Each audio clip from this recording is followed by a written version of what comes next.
Il est la bête noire des milliardaires, celui qui veut faire payer les plus riches. Ça y est, la France a trouvé une nouvelle idée pour remplir ses caisses. La journée, vous pensez vraiment que faire payer les plus riches, ça apportera la paix sociale?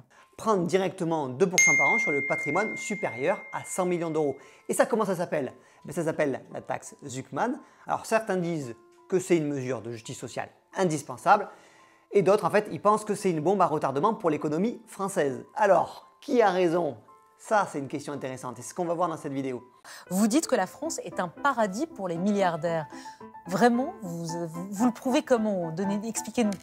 Les milliardaires français ne payent pas, ou quasiment pas, d'impôts sur le revenu.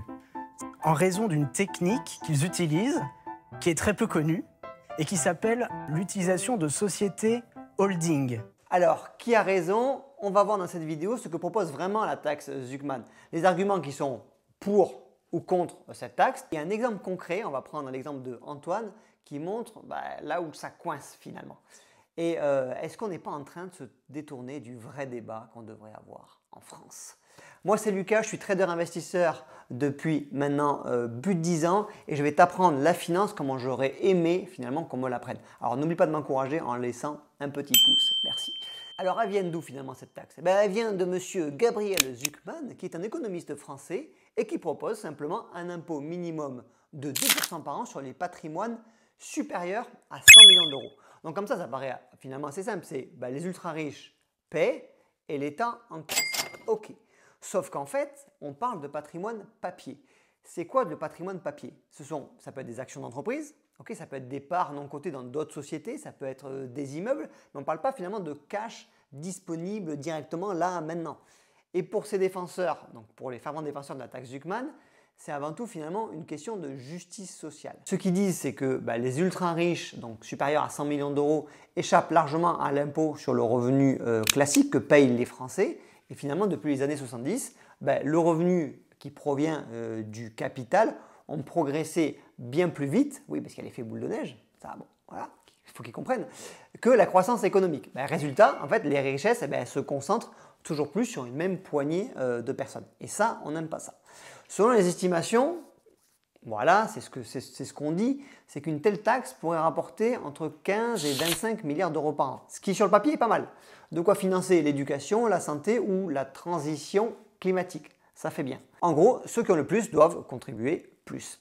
Mais il y a un truc qui cloche, il y a un petit revers.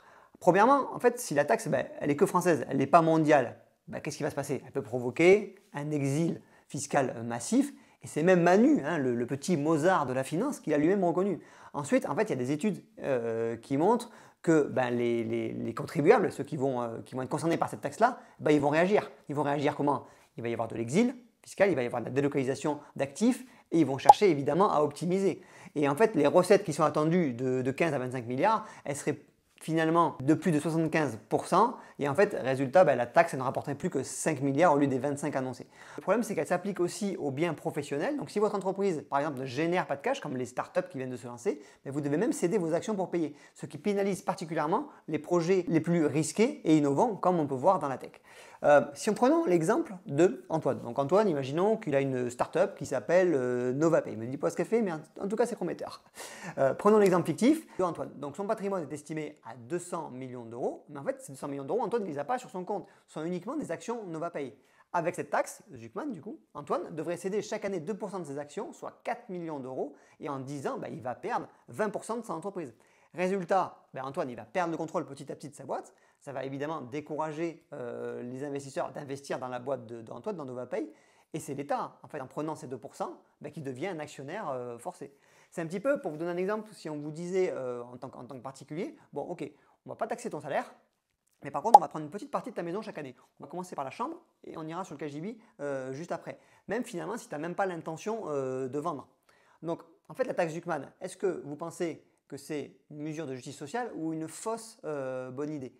Il y a les pour qui disent il y a plus d'équité, contribution des plus riches et financement des biens publics.